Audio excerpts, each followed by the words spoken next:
Well, first of all, let's start with Mei Mei and how like sultrous and confident she is. Yes. She must have been like a fun character just to tackle even on the page. I know. I kind of wish I could play her in real life. Like, she's so fun and feisty and sassy and very confident.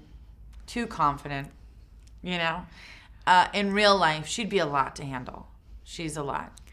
And she's quite aggressive with Poe. She's got a real crush on Poe. Mm-hmm. But Mei Mei was fun. She was a really, really fun character to, you know. And it's when you're doing that and you're doing a voice of something, you know, and it's so crazy. Or the things she's saying are so crazy that it just makes for a good day at work and a lot of laughter. Yeah, no, absolutely. I don't know if it's true, but I read somewhere that you don't particularly like to see yourself on screen. So is this the wonderful solution to it? Yeah. Animated movies are excellent, you know. Although now as like technology keeps going, maybe eventually we'll all be animated. It'll be even better. Like, great. Just animate me. Like, so I'll stay home. You just do my avatar. Yeah, no, exactly. No. It's good. It just, you know, I think I just think, yeah, this is great. This was great.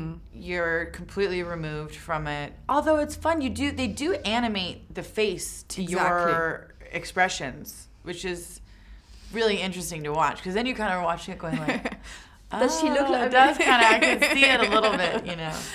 Yeah. It was cute. I really enjoyed her. And I enjoyed, like, you know, the kind of a ribbon dancing or how you call it. Did you get interested in that art? Because it is quite a good exercise, isn't it? Yeah, it's funny. My niece is a dancer. She's 12, almost 13. Oh, my God. And I went to go see her performance the other day. And these girls were doing ribbon dancing in one of the numbers. And I was like, oh, my God. Yeah, it's fun. It's very pretty. You know, ribbon dancing is a beautiful, it looks beautiful, especially nowadays. They have all these different kinds of, you know, with lighting and everything. Ribbon dancing is quite spectacular. But I have no idea how to do it, personally. I'm sure I could figure it out. It doesn't seem that hard, you know. But it is, you know. The dexterity of the movement and... Yeah, like anything. It's also like fan dancing. It's similar. You know what I mean? There's different things you can do. Certain people are really good at it. You know what I saw in China when we were in Chengdu is I saw a tea ceremony dance. That was crazy cool. It's almost like martial arts, but with this long tea. They have this teapot, and it's this crazy long spout that's really sharp. And they do all these things. And then what she does is she makes these dance moves, and then she hits like a pose, and the tea goes and shoots right into it's amazing. Just look it up on YouTube. I will. Traditional Chinese tea dance. It was really cool. I was like, ooh, I'm into that. Well, that's the thing about the Kung Fu Panda film. They kind of open us to new things that we might have not heard about. It's very international. Yeah. It's very global. And you know what I love too? It's like, also it sort of brings the East and the West together. And then, you know, they did a partnership with China and so when we went there, we had this great sort of, it was a wonderful sort of meeting of like bridging the gap, so to speak. And then just the themes in this movie. It's all about diversity and how you're raised and Patrick families. And, exactly. You know, a goose is raising a panda, and then a goose and a panda are raising a panda. Right, exactly. And so it's just, I don't know, it's pretty lovely, I think. No, absolutely. Is it the kind of film that people around you get very excited that you're part of? Your children, your friends, all these things. Is it more communal than other films? Yeah, the kids are super excited.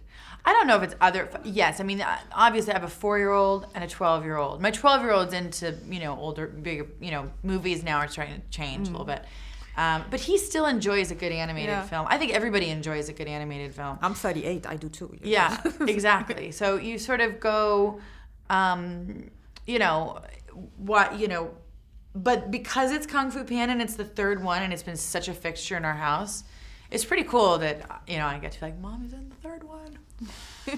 And they liked it for a second, and now they're over it. Now they're like, okay, Mom's in that, you know. Like, it comes and it goes. Well, I think there's a storyline. We might see Mei Mei again. Who knows? I hope so. It'd be fun if we continued to do it. I don't know. Yeah. I don't know what they're going to do with it, but it would be excellent. It would be I'm great. actually enjoying the promo. I never, these sometimes promos really like, it's you're in a hotel room all day and but this is fun. Jack and I are having a blast. We've gone to some really cool places. We've sort of been traveling the world. It's really fun. Did you get to meet a lot during filming? I mean, obviously recording the voices, because I know it can be a pretty lonely process in some cases. Lonely. As in talking to yourself or your invisible Yeah, you're very friends. isolated. I don't know if it's what I would make a living at. Like, I definitely not quitting my, the live action world for animated. Yeah, that would be a shame. But like any actor, trying new things and doing all kinds of different things is what we do. It's fun, and animated is great. It's very big. You don't realize how big you have to go for animation until you're doing it, and you realize that and how you pronunciate your words and how much you push your inflections and things. It's a whole different way of communicating. It's fun. Yeah. It's good stretching of the acting exercise. I think it's just another facet of a very interesting job. Do you believe in the power of chi? I take it for positive energy. I really believe in people's energies. Yeah, me too.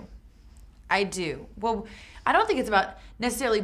I think now we know we are all made up of energy. That's kind of really all we are. Period. Including the planet, solar system, universe.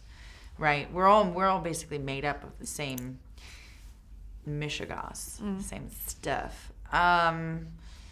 Right. Yeah. So energy moves everything. And so however, I think what's wonderful kind of cool about bringing this into a lot of people have already seen this movie, and you're talking about chi, which is actually quite spiritual. Yes. It's a spiritual way of talking about energy, and harnessing your energy and being able to manage the energy and control it. And that's where you get your power from. The more connected you are to your chi, or your energy, the more we understand how to utilize it. I think that's a great thing to start to get out there a little bit more. There's other ways of talking about it, but we are all sort of taking and expelling energy all the time, and I think how you manage that is a big part of the kind of joy and happiness that comes into your life, and ease, calm, less anxiety, less fears. Exactly. More grounded lives. Yeah, I love it. Because it's crazy. I mean, think about when everything's energy, our phones and our televisions and computers, it's all affecting your own internal, cycle. I could talk about this forever, but it's true. It's true. I it's a good thing to kind of always be connected to your own, and that's kind of what they're talking about in this, exactly. Right? So it's a deep animation movie. It's not just for the It's not fluff. just yeah. Well, talking about good energy, you're here to promote your book, Pretty Happy. Yeah, I did a book Yeah. signing yesterday at Selfishes. It was really fun. I've been doing these book signings for my book, and it's been a great. I've never done anything like it before, and it's nice to communicate with your fans, because I think as actors, musicians have that experience. They they do meet and greets, and they sign out. They do signings of whatever, Yeah. Actors, it's kind of the opposite. It's the mystery of being a movie star. Yeah, we're behind a curtain. Well, it's not very mysterious anymore. That's sort of used to be in the That's sort of like the 60s. weird thing that it's not mysterious, but yet we don't get to have that connection with, who are these fans? Where are you? And so I've actually I'm like, oh, there you are. And I've had a couple of people that I've sort of really seen on my social media that have shown up. And then you recognize them all of a sudden. Well, it's not that they'll say oh, I'm at, whatever. And I go, oh my God. It's just a nice, I don't know. It's nice to see how, to connect, I guess. So the books really allowed me to do that and talk about something I'm pretty passionate about. And that I think there's a lot of sort of myths that need to be sort of dispelled. Not just about me, but just as a whole, for women, let's start having a real dialogue about healthy living, a realistic one, and I just enjoy it. I see so many women who really need that motivation and love it, and we all need it, you know? And I'm also noticing that as the more that I'm doing this, the more motivated I'm becoming to be healthier, to be more interested in things that are going on in the food world. And, you know, I think the dialogue just creates more interest and more focus on things that are probably much better for us than the other way around. That's very true. Yeah. I can't wait to read it.